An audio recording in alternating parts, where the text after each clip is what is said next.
Hello বন্ধুরা, তোমরা সবাই কেমন আছো? আশা করি ভালো আছো। তো সবাইকে জানাই শুভ দীপাবলি। তো আমি আজ তাড়াতাড়ি চলে এসেছি ডিউটিতে, এসেও আমার বাড়িতে ভালো লাগছে না, যেহেতু আমার বুকু বাড়িতে নেই।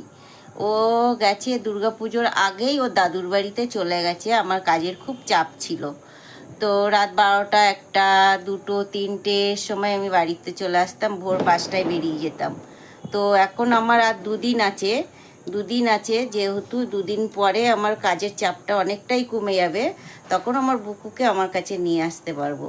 তো আজ আমার একদমই ভালো লাগছে না, যেহেতু ওকে নিয়ে গেল বছর আমি এই প্রদীপ ধরানো, সামনে পুজো হয় খুব সুন্দর, সেখানে ওকে নিয়ে প্যান্ডেল দেখানো।